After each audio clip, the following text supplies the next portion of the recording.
Assalamualaikum warahmatullahi wabarakatuh. Selamat berjumpa kembali anak-anakku sekalian. Selamat kamu bisa berprestasi menaik tingkat yang lebih tinggi. Mudah-mudahan hari ini penuh dengan keberkahan. Alhamdulillah, tentunya kita panjatkan kehadirat Allah Subhanahu wa taala.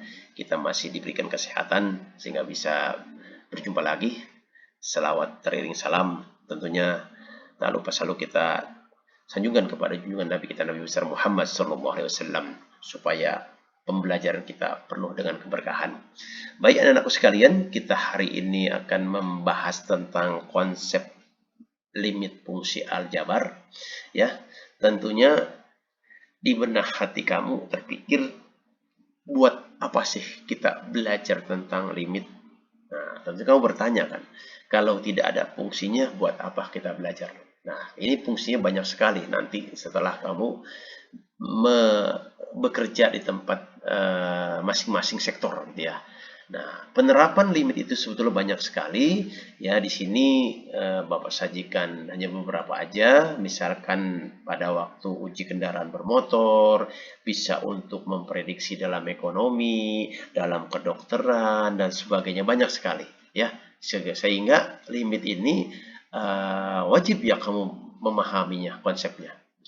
Oke, kita lihat di sini contohnya seperti ini konsepnya ya. Misalkan ini ada kendaraan baru. Kendaraan baru sebelum dirilis ke masyarakat maka akan dilakukan uji kelayakan atau uji keamanan atau safety-nya. Maka dilakukan uji sampai sejauh mana keamanannya. Ini apabila kita ingin menghitung waktu-waktu tertentu kecepatannya berapa, itu bisa menggunakan limit. Nah, begitu juga dengan ekonomi, misalkan nanti kamu di ekonomi memprediksi ya kira-kira berapa. Nah, itu juga bisa digunakan dengan limit dan sebagainya. Kita asumsikan berbicara tentang ini, perhatikan ya uji coba kendaraan. Tadi sudah kamu perhatikan tuh. Nah, misalkan begini, kendaraan roda 4 sebelum dipasarkan dijual ke masyarakat maka harus dilakukan uji coba tentang keselamatan atau safety. Misalkan diasumsikan melaju dengan kecepatan persamaan tertentu pada waktu tertentu saat pas akan tertabrak, berapa kecepatannya. Coba dibayangkan, bisa ya dibayangkan ya. Jadi pada saat akan tabrak, berapa sih kecepatannya kalau kita ingin menghitung. Seperti itu. Nah, ini bisa diasumsikan ke sektor-sektor lainnya tentunya. Ya, misalkan diasumsikan kecepatannya adalah V sesuai dengan persamaannya, misalkan kecepatan itu mempunyai persamaannya, misalkan gitu ya, limit X min 2, X kuadrat min 4. Ya, kecepatan tentunya meter per detik. Nah, untuk membahas ini, kita harus tahu lebih detail tentang limit ini. Nah, saya asumsikan seperti ini supaya lebih cepat dan praktis. Ya, nah ini simbol limit. Nah, ini limit, ini fx itu fungsi x, ini sama dengan ini L nilai dari limit, ini x mendekati A atau menuju A. Atau bisa kita katakan bahwa limit fungsi x untuk mendekati atau menuju A, x-nya menuju A, nilainya akan sama dengan L. Nih, ya. Pahami ya, jadi nggak sulit, mudah. Ya, pahami.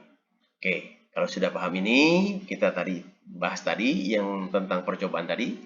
Nah, sekarang kita lihat di sini.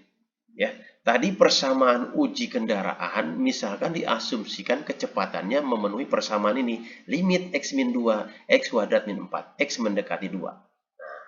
Nah, ini penyelesaian limit secara praktisnya itu bisa dari kanan, bisa dari kiri. Apabila dia sama, maka akan ketemu nilainya.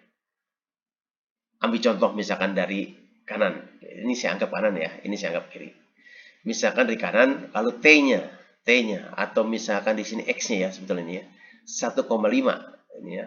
Ini kan sebetulnya ini T ini sama dengan X ya sebetulnya. 1,5 saya masukkan ke sini 1,5 min 2, 1,5 kuadrat min 4. Maka hasilnya 0,285. Nah, kalau nih X atau T-nya ini saya ganti 1,8. X-nya 1,8, sini 1,8, maka nilainya akan seperti ini, 0,263. Nah, kalau X-nya saya ganti dengan 1,9, sini 1,9, maka akan ketemu kecepatannya 0,256. Lihat di sini. Ya, semakin lama semakin turun ya. Tuh. Ini baru 1,9. Nah, oke. Sekarang kalau kita lihat di sini, kalau kita dari lebih dari 2, misalnya 2,5 saya masukin di sini X-nya. 2,5 saya masukin sini X-nya. Maka hasilnya ini 0,22. Saya ganti X-nya dengan 2,2. 2,2 di sini, 2,2 di sini, hasilnya 0,238. Terus saya ganti misalkan 2,1, saya turunkan terus-terus. Lihat, kalau misalkan ininya turun, maka ininya akan naik. Nah, naik. Kalau kita lihat, logika kita pasti ketemu nilai kan? Harusnya ketemu nilai. Tapi kalau kita lihat, kita masukkan X-nya dengan 2. Lihat, 2. Hasil 0 per 0. 0. Nah, ini. Maka penyelesaian seperti ini harus difaktorkan. Ini namanya bilangan tak tentu. Oke. Uraikan ya, kita uraikan. Maka kita dapatkan seperti ini. Kita uraikan, ini kita faktorkan. X plus 2, X min 2, ini X min 2. Bisa kan memfaktorkan kan? Seperti ini bisa dicoret. Sehingga hasilnya seperti ini. Baru kita masukkan. Maka hasilnya 0,25.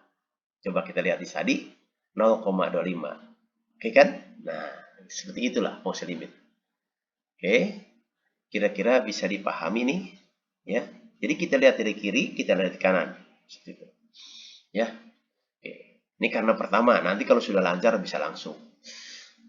Baik, kita lanjutkan. Contoh misalkan selain misalkan. Limit 2x, x mendekati 3. Berarti kan 3-nya masukkan ke sini kan? Kalau kita coba dengan tabel X-nya 1, maka hasilnya 2 kali 1, 2. X-nya 2,5, 2 kali 2,5, 5. Karena di kanan, lebih dari 3. Lebih dari 3 ya, 4. 4 kali 2, 8. 3,5, 3 kali 2, 7. Kita lihat sini. Dari kanan, dari kiri, maka akan ketemu angka. Nah, atau dengan cara yang simpel, tinggal kita kalikan. 2 kali 3, 6. Cocok kan? Seperti ini. Bisa dipahami ya? Oke. Contoh penyelesaian lagi. Nah, kalau sudah lancar, tinggal masukkan. Kalau sudah lancar, tinggal masukkan, substitusikan. Misalkan limit 4x, x-nya gantikan 3. 4 kali 3, 12. Udah kan? Terus berikutnya lagi, misalkan limit 5x plus 3. Nah, tinggal masukkan 4 kali 5, 20 tambah 3, 23. Yang ketiga, misalkan limit x min 1, x kuadrat min 1, hasilnya 1 min 1, 1 min 1, 0 per 0. Nah, ini bentuk tak tentu. Bukan hasil 0, berarti ini harus difaktorkan. Kita faktorkan seperti ini, lihat cara memfaktorkannya. Nah, kita faktorkan yang bawah ini x min 1, x plus 1. Karena kalau ini kali ini, hasil ini. Sehingga dicoret, tinggal ini 1 per x plus 1, baru masukkan x1. Jadi hasilnya 0,5. Oke.